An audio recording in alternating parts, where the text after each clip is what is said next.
Bulletin की शुरुआत बड़ी खबर के साथ ही करेंगे। उपचुनावों में मिली हार और आने वाले 5 राज्यों के विधानसभा चुनाव की तैयारी के लिए बीजेपी दिल्ली में मंथन कर रही है। बीजेपी राष्ट्रीय कार्यकारिणी के सभी सदस्य आज दिल्ली के कन्वेंशन सेंटर में एक साथ बैठक करेंगे और पिछली हार और आने वाली जीत की रणनीति को तैयार भी करेंगे।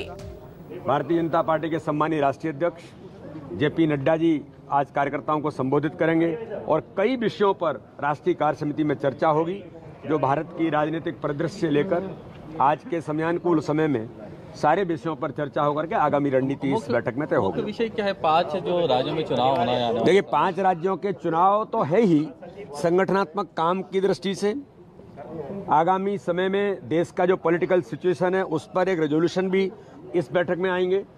कल माननीय महामंत्री जी ने इस बात का प्रेस को उल्लेख भी किया है कि रेजोल्यूशन के साथ कई ऐसे मुद्दे जो आज के समय के अनुरूप जिनकी जरूरत है वो सारे मुद्दों पर चर्चा आज इस बैठक में होगी। ये जनजाति थीम आप लोगों ने गेट बनाया है। देखिए, ये बैठक वर्चुअल है, लेकिन हमने प्रयास किया है कि ये एक्चुअल जैसी बैठक, और माननीय राष्ट्रीय अध्यक्ष जी, माननीय संगठन महामंत्री, हमारे राष्ट्रीय संगठन महामंत्री जी का भी हम सबको निर्देश है कि लगना चाहिए कि बैठक वर्चुअल जरूर है लेकिन एक्चुअल जैसी भूमिका में लगे। इसलिए आप देख रहे हैं कि हमारे जो ट्राइबल थीम पर जिस प्रकार से आज हमारे कार्यकर्ताओं ने भोपाल के अंदर इस बैठक की थीम को तैयार करके और इसकी तैयारी जो की है, उससे ये लगता है कि जैसे बैठक यहीं पर हो रही हो। और हम सब जो बैठक में जुड़ेंगे इस फीलिंग के साथ कि हम वास्तव में बैठक में बैठे हैं, ये प्रयास इस बैठक के माध्यम से पूरे देश भर के हर राज्य के कार्यकर्ता इस दिशा में करने का प्रयास कर रहे हैं। मुद्दों को लेकर सेंट्रल रहेगी समिति और 15 तारीख को कार्यक्रम है, उसको लेकर भी कुछ चर्चा होगी। देखिए, माननीय प्रधानमंत्री जी 15 तारीख को जो गौरव दिवस है भगवान बिरसा मुंडा की जयंती पर, उस पर माननीय प्रधानमंत्री जी भोपाल के अंदर, मध्य प्रदेश के अंदर पधार रहे हैं। हम सबके लिए बड़े गौरव और गर्व का विषय है कि माननीय प्रधानमंत्री मध्य प्रदेश में आ रहे हैं। भाजपा का एक एक कार्यकर्ता आज इस तैयारी के साथ माननीय प्रधानमंत्री के स्वागत के लिए तत्पर है। लगातार हमारी तैयारी, बैठकें और जनजातीय क्षेत्र के लोगों में अपार उत्साह इस बैठक माननीय प्रधानमंत्री जी के कार्यक्रम को लेकर के है। तो इसलिए गौरव दिवस जो 15 अगस्त को शुरुआत होगी, उसकी तैयारियां व्यापक तौर पर चल रही हैं। 15 नवंबर को। सर, कितने लोग संभावित हैं? बड़ी संख्या में लोग आएंगे। पूरे 89 ब्लॉक से लेकर के और भी जिलों के सभी जनजातीय क्षेत्र के हमारे लोग, और जो भारतीय जनता पार्टी की सरकार ने उनको दिया है, माननीय मुख्यमंत्री जी के नेतृत्व में माननीय प्रधानमंत्री जी ने जो जिस प्रकार से हर जनजातीय क्षेत्र के विकास के लिए जो कदम उठाए हैं, उन सारे मुद्दों पर लोगों में अपार उत्साह है। लोग इस कार्यक्रम में बड़ी संख्या में यहाँ पर उपस्थित होंगे। दिग्विजय सिंह कह रहे हैं कि उन्हें आरएसएस की विचारधारा से। अरे यार, अब दिग्विजय सिंह के बारे में मैं बात करना उचित नहीं समझता। बीजेपी कार्यकारिणी की जो बैठक आज रहने वाली है, उसका जो मुख्य एजेंडा है वो उपचुनाव जो हुए उसमें बीजेपी को जो हार का सामना करना पड़ा उस पर बात होगी, उस पर मंथन किया जाएगा। और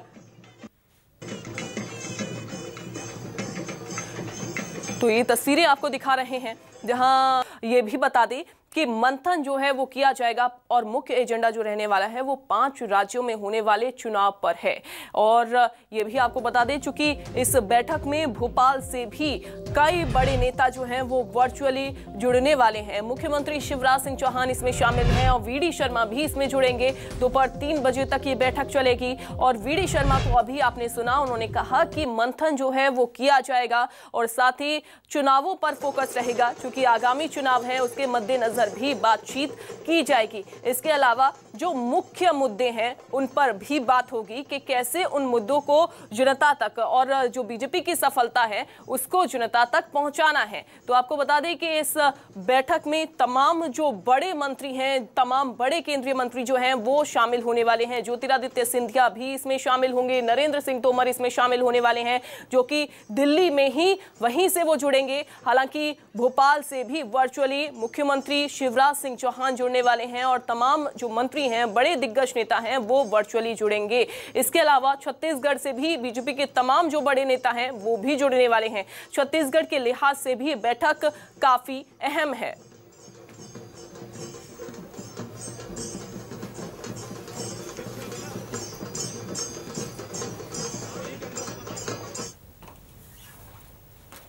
और हमारे साथ हमारे संवाददाता जुड़ गई हैं। भोपाल से सदफ हामिद हमारे साथ जुड़ गई हैं और रायपुर से सुप्रिया पांडे हमारे साथ जुड़ गई हैं। सबसे पहले तो सदफ आपके पास ही मैं आना चाहूंगी, अभी फिलहाल कैसी तस्वीरें आप देख पा रही हैं और क्या हलचल प्रदेश बीजेपी के प्रदेश कार्यालय में महसूस हो रही है?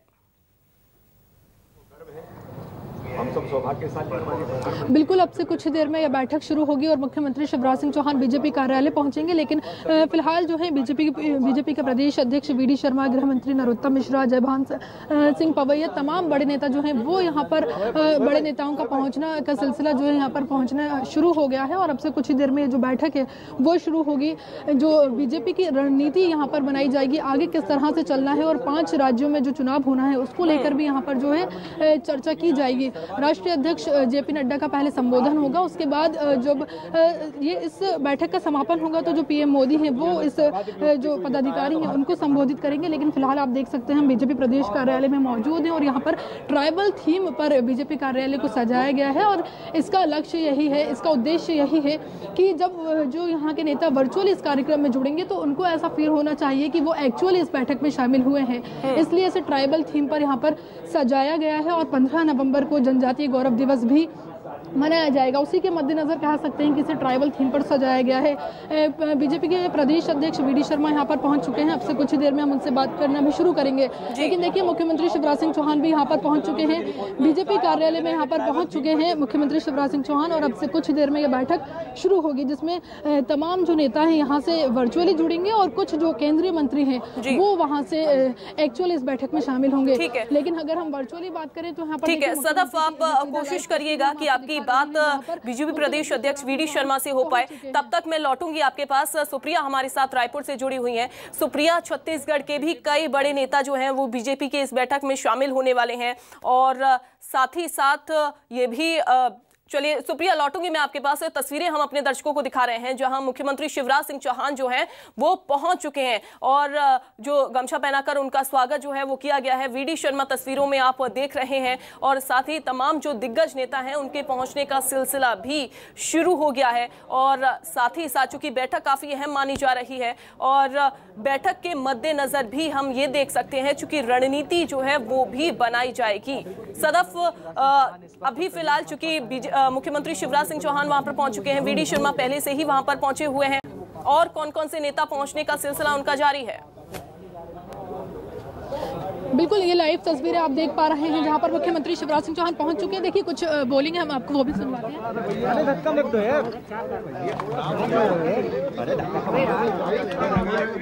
पीछे कर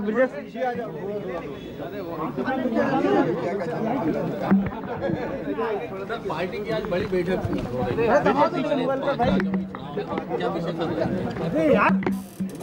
विषय तो माननीय राष्ट्रीय अध्यक्ष जी, माननीय प्रधानमंत्री जी और सबने मिलकर तय किए हैं, उन पर चर्चा होगी। लेकिन सामयिक जो राष्ट्रीय परिस्थितियां हैं उन पर चर्चा होती है, पार्टी के संगठन के कामों पर चर्चा होती है, आगामी लक्ष्य निर्धारित करते हैं। लेकिन मैं तो आज केवल इतना कहना चाहता हूं कि कांग्रेस बहुत शोर मचाती थी डीजल और पेट्रोल के दामों का। अब श्रीमती सोनिया गांधी जी और राहुल बाबा, मैं आपसे पूछना चाहता हूं, भारतीय जनता पार्टी की सरकारों ने, एनडीए की सरकारों ने राज्य में केंद्र के साथ साथ डीजल और पेट्रोल के दाम कम कर दिए। अब मैडम सोनिया गांधी क्या कर रही है? कांग्रेस शासित राज्यों के मुख्यमंत्री डीजल और पेट्रोल के दाम कम क्यों नहीं कर रहे? वेट क्यों नहीं घटा रहे? अब तक ये घड़ियाली आंसू रोते थे। जनता के कष्टों का झूठा रोना और जब प्रधानमंत्री जी ने कर दिया, राज्य सरकारों ने कर दिया भारतीय जनता पार्टी की, तो अब चुप्पी दबाए बैठे हैं। कांग्रेस को जवाब देना होगा। हम जवाब मांगते हैं कि वो वेट कब कम कर रहे हैं जहां उनकी सरकारें हैं। सर, मध्य प्रदेश के लिहाज से कितनी इंपॉर्टेंट सर ये बैठक? एमपी के लिहाज से आप अभी उपचुनाव जीते हैं सर, अभी उपचुनाव जीते हैं, मध्य प्रदेश के लिहाज से कितनी इंपॉर्टेंट ये बैठक है सर? देखिए, हर बैठक हमारे लिए इम्पोर्टेंट होती है, महत्वपूर्ण होती है। पार्टी की बैठक केवल चुनाव तक सीमित नहीं रहती, चुनाव का भी विश्लेषण करते हैं, लेकिन आगे बढ़ने के जो हमारे लक्ष्य हैं वो भी तय होते हैं और उसके हिसाब से आगे चलते हैं। बाकी अध्यक्ष जी अरे आप बोलिए सर, पॉलिटिकल रेजोल्यूशंस क्या जाने हैं जो बैठक होनी है उसमें? एक तो राष्ट्रीय कार्यकारिणी की जो आज बैठक है एक अलग ढंग से जो हो रही है कोविड के रहते हुए, लेकिन इससे पहले मेरा जो इलेक्शंस के रिजल्ट्स आए हैं उसके बाद मैं पहली बार यहाँ आया हूँ। संपूर्ण देश में मध्य प्रदेश की जो चुनाव के अंदर रिजल्ट्स आए हैं, भारतीय जनता पार्टी की मध्य प्रदेश में। ठीक है, लौटूंगी सदफ में आपके पास। सुप्रिया हमारे साथ बनी हुई है रायपुर से। सुप्रिया, जैसे कि मुख्यमंत्री शिवराज सिंह चौहान ने कहा कि बैठक काफी जो अहम है वो मानी जा रही है एमपी के लिहाज से। छत्तीसगढ़ की अगर मैं बात करूं तो छत्तीसगढ़ के लिहाज से कितनी अहम ये बैठक है, क्योंकि वहां तो बीजेपी विपक्ष में है।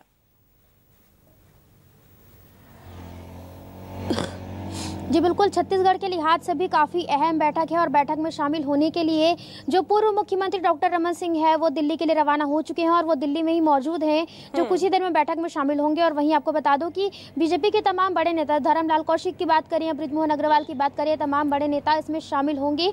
वहीं छत्तीसगढ़ की बात करूँ तो छत्तीसगढ़ में प्रदेश सरकार को किस तरीके से कौन कौन से मुद्दों पर घेरा जाए, इस पर भी चर्चा हो सकती है। चुनाव में जिस तरीके से हार बीजेपी को देखने को मिली थी तो उस पर भी समीक्षा की जा सकती है कि आखिरकार क्या कमी रह गई जिसकी वजह से बीजेपी को हार का सामना करना पड़ा। उसके अलावा मिशन 2023 भी नजदीक है, 3 साल गुजर चुके हैं और अब 2 साल ही बाकी हैं, तो ऐसे में एक बड़ी रणनीति बनाई जा सकती है। छत्तीसगढ़ के लिहाज से ये बैठक काफी अहम है क्योंकि छत्तीसगढ़ में विपक्ष के तौर पर बीजेपी जो है वो भूमिका निभा रही है और विपक्ष की भूमिका किस तरीके से होनी चाहिए इस पर भी चर्चा हो सकती है। साथ ही ये भी बातें सामने आएगी कि प्रधानमंत्री मोदी के कौन कौन से कार्य हैं जिसे जनता के बीच लेकर जाया जाए, तो ये तमाम बातें हैं जिस पर चर्चा संभावित है। ठीक है सुप्रिया, क्या हम उस लिहाज से भी बैठे हुए हैं, मौजूद हैं, यानी जो दिशा निर्देश मिलेगा, जो मंत्र मिलेगा उसे फॉलो करने के लिए वो खुद बैठे हुए हैं। दूसरी बात जो आप कह रही थी कि जो चुनावों की चर्चा है, देखिए जाहिर सी बात है 5 राज्यों का चुनाव काफ़ी महत्वपूर्ण है। पंजाब को अगर छोड़ दें तो बाकी 4 राज्यों में बीजेपी की सरकार है, उसे रिटेन करना 5 साल के काम के बाद और कोरोना पीरियड के बाद काफ़ी मुश्किल दिखता है और उत्तर प्रदेश उसमें से सबसे ज़्यादा टफ है क्योंकि विपक्ष भी वहाँ लामबंद हुआ है। भाजपा तरह तरह के प्रयोग कर रही है और शायद उसी का नतीजा है कि एक बार आज जो ये बैठक 2 साल के गैप के बाद बुलाई गई है, उसमें प्रधानमंत्री एक रास्ता जरूर देंगे। क्या क्या काम उन्होंने किए हैं, सबसे ज़्यादा जोर जो होता है बीजेपी का और खासकर प्रधानमंत्री का कि सरकार ने जो काम किया है वो सीधे तरीके से, सही तरीके से जनता के बीच पहुँचे। और आज की बैठक में जब प्रधानमंत्री अपना उद्बोधन करेंगे तो ये चीज़ मुख्य तौर पर रहेगा और कहीं ना कहीं चुनावी मंत्र का जीत का जो मंत्र होता है वो देने की कोशिश करेंगे। इसीलिए लगभग 120 लोग यहाँ मौजूद हैं, तमाम राज्यों के प्रभारी हैं जहाँ जहाँ चुनाव है और उन राज्यों पे विशेष तौर पे प्रेजेंटेशन भी तैयार किया गया है जो कि दिखाया जाएगा। कुछ देर बाद प्रधानमंत्री यहाँ पहुँचेंगे, हालांकि उनका भाषण आखिर में होगा लेकिन प्रधानमंत्री यहाँ पहुँचेंगे और कहीं ना कहीं पूरी बैठक में वो रहेंगे, बातों को सुनेंगे और आखिर में अपनी बात कहेंगे जो एक मंत्र की तरह पार्टी के तमाम कार्य समिति में और कार्यकारिणी के जो सदस्य हैं वो अपने साथ लेकर मैदान में उतरेंगे। जी तो जैसा कि हमारे संवाददाता ने बताया, दिल्ली से जुड़े हुए थे वो और बीजेपी कार्यालय से बाहर से ही वो जुड़े हुए हैं, पल पल की नजर अपनी वहां पर बना के रखे हुए हैं और बताया कि एक प्रेजेंटेशन जो है वो भी दिया जाएगा क्योंकि आगामी चुनाव है और चुनावों के मद्देनजर किस तरीके से रणनीति बना के रखनी है और किस तरीके से बीजेपी को जीत हासिल हो सके उसको लेकर भी प्रेजेंटेशन जो है वो पदाधिकारियों की ओर से दिया जाएगा।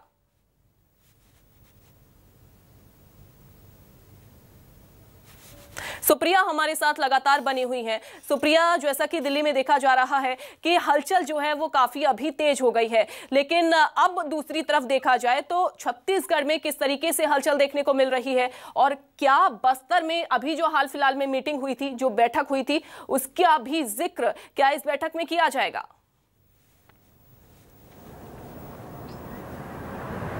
जी बिल्कुल किया जाएगा, क्योंकि छत्तीसगढ़ में जिस तरीके से बीजेपी को करारी हार का सामना करना पड़ा था, तो बिल्कुल ये जो बातें हैं बैठक में कही जाएंगी। उसके अलावा छत्तीसगढ़ की जो बीजेपी है, जो विपक्ष में बैठी है, वो लगातार आदिवासियों को, आदिवासी वोटर को जो रिझाने में लगी हुई है, क्योंकि पिछले दिन हमने देखा था कि बीजेपी बस्तर में बैठक कर रही थी, अब सरगुजा में भी उनका बैठक का जो दौर था वो शुरू होने वाला था।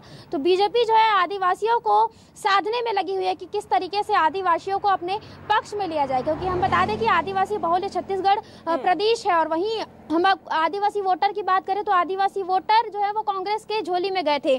तो अब बीजेपी का ये जो निशाना है वो आदिवासी है, यानी कि वो आदिवासी को ही अपने पक्ष में करना चाहते हैं। इस वजह से लगातार वहां पर बैठकें कर रहे थे, और इस बैठक का भी जो जिक्र है वो भी वहां पर होगा। साथ ही मिशन 2023 पर किस तरीके से और रणनीति बनाई जाए, इस पर भी चर्चा संभावित है, क्योंकि चुनाव को सिर्फ 2 साल ही बचे हैं, और 2 साल में फिर बीजेपी की जो तैयारियां हैं वो अभी से तेज हो गई है, क्योंकि जिस तरीके से समय ज्यादा बचा नहीं है और चुनाव होने वाले हैं, उसको लेकर भी फोकस जो है वो किया जाएगा। सदफ हमारे साथ लगातार बनी हुई हैं, पल पल की अपडेट हम तक पहुंचा रही हैं।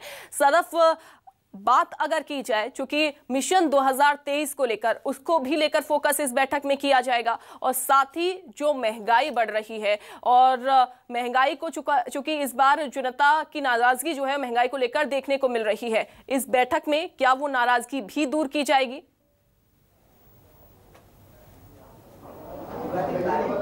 बिल्कुल, इस बैठक में सभी अहम मुद्दों पर चर्चा की जाएगी, संगठनात्मक चर्चा की जाएगी। जब हमने बीजेपी के प्रदेश अध्यक्ष वी.डी. शर्मा से बात की थी, या फिर मुख्यमंत्री शिवराज सिंह चौहान की बात करें, उनका यही कहना था कि ये बैठक काफी अहम होने जा रही है, क्योंकि राष्ट्रीय कार्य समिति की बैठक है, तमाम जो राष्ट्रीय नेता हैं वो इस बैठक में शामिल होंगे, और जो 5 राज्यों में चुनाव होना है वो भी उस पर चर्चा की जाएगी। और साथ ही जिस तरह से उपचुनाव की अगर हम बात करें, 3 सीटों पर बीजेपी ने जीत हासिल की है, इसका रिपोर्ट कार्ड भी यहाँ पर पेश किया जाएगा। इन तमाम मुद्दों को लेकर ये चर्चा होगी। जिस तरह से आपने महंगाई का जिक्र किया, महंगाई अगर हम पेट्रोल डीजल के दामों की बात करें तो केंद्र की तरफ से एक्साइज ड्यूटी को कम किया गया है, और बीजेपी के राज्य सरकारों ने वेट कम किया है, उसका भी यहाँ पर मुख्यमंत्री शिवराज सिंह चौहान ने जिक्र किया था, और कहा था कि जो केंद्र की सरकार है उसने, देखिए प्रधानमंत्री नरेंद्र मोदी की बात करें, एक्साइज ड्यूटी कम करके जो जनता है उसको राहत दी है।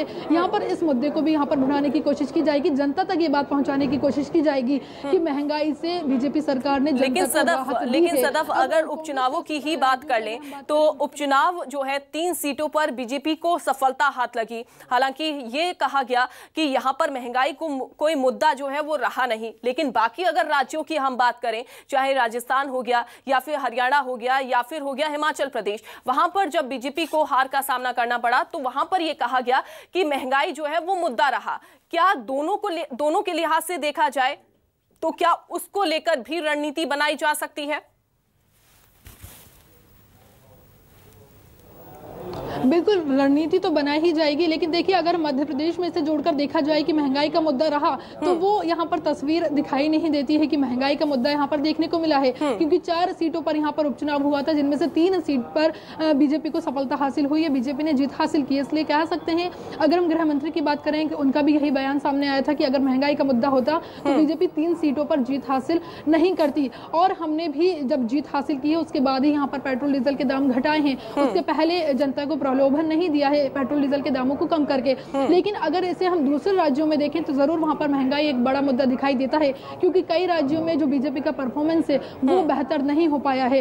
लेकिन मध्य प्रदेश की अगर हम बात करें, 3 सीटों पर जीत हासिल की है, यहाँ पर महंगाई का कोई मुद्दा नहीं रहा है, तो इस चीज का रिपोर्ट कार्ड भी आज इस बैठक में पेश किया जाएगा। राष्ट्रीय अध्यक्ष जेपी नड्डा यहाँ पर जो है, राष्ट्रीय अध्यक्ष जेपी नड्डा पहले उद्बोधन करेंगे सभी नेताओं का, फिर सबकी वर्चुअली मुलाकात होगी। लेकिन अगर हम प्रदेश कार्यालय की बात करें तो यहाँ पर देखिए सह संगठन मंत्री हैं सुहास भगत, प्रदेश प्रभारी हैं मुरलीधर राव, मुख्यमंत्री शिवराज सिंह चौहान। देखिए लाइव तस्वीरें भी हम आपको दिखाएंगे, बैठक जो है शुरू होने जा रही है, कुछ देर में आपको लाइव तस्वीरें भी दिखाएंगे जहां पर मुख्यमंत्री शिवराज सिंह चौहान, बीजेपी के प्रदेश अध्यक्ष वी.डी. शर्मा इस बैठक में शामिल हो गए और बैठक शुरू होने जा रही है। हम आपको बैठक कक्ष में ही लेकर जा रहे हैं, जहां पर आप सीधा तस्वीरों में देख सकेंगे कि बैठक जो है शुरू हो गई है, और बैठक में संगठनात्मक चर्चा की जाएगी, 5 राज्यों के चुनाव को लेकर भी यहाँ पर चर्चा की जाएगी। तो देखिए सीधा आप ये लाइव तस्वीरें देख रहे हैं, जहां पर जो नेता हैं प्रदेश कार्यालय से वर्चुअली जुड़ चुके हैं, और इस बैठक में राष्ट्रीय कार्य समिति में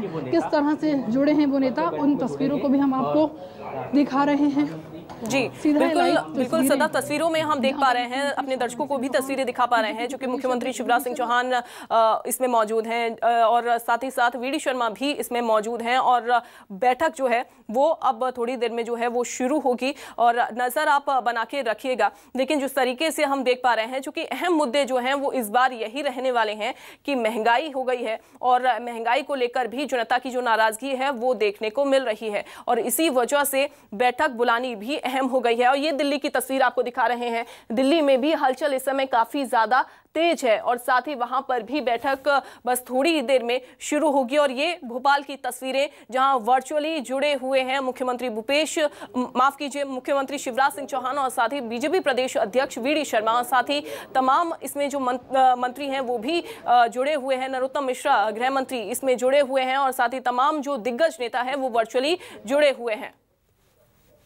सुप्रिया हमारे साथ रायपुर से जुड़ी हुई हैं। सुप्रिया, जिस तरीके से आपने जिक्र किया था कि आदिवासियों को भी लुभाने की पूरी तरीके से कोशिश जो है वो की जाएगी, लेकिन अगर बात की जाए चूंकि छत्तीसगढ़ में कांग्रेस की सरकार है और जो रणनीति बनाती हुई बीजेपी वहां पर दिखती है और उसके उलट मुख्यमंत्री भूपेश बघेल जो है वो रणनीति बना देते हैं जहां बीजेपी की रणनीति कम दिखाई देती है, तो क्या उस लिहाज से भी यहां पर वर्क किया जाएगा कि बीजेपी वहां पर सक्रियता जो है वो ज्यादा हो सके विपक्ष के तौर पर?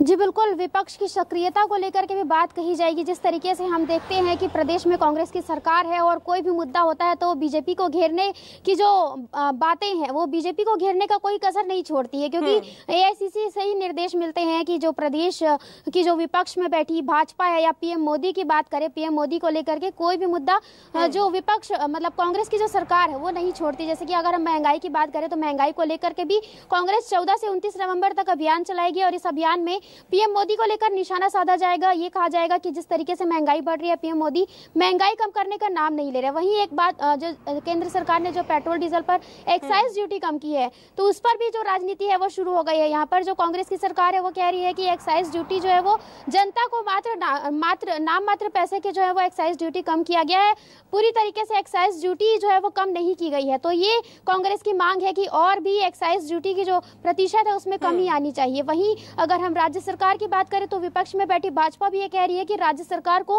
वैट कम करना चाहिए। तो यहाँ पर तमाम तरह की जो राजनीति है वो शुरू हो गई है और वहीं विपक्ष को जो है यहाँ पर मजबूत होना होगा, इस पर भी चर्चा संभावित है। बिल्कुल बिल्कुल सुप्रिया, चूंकि राजनीति भले ही पेट्रोल डीजल के दामों को लेकर शुरू हो गई हो, लेकिन ये छत्तीसगढ़ के लिहाज से भी, मध्य प्रदेश के लिहाज से भी बैठक काफी अहम मानी जा रही है। नजर आप बना के रखिएगा। बहुत शुक्रिया आप सभी का जुड़ने के लिए।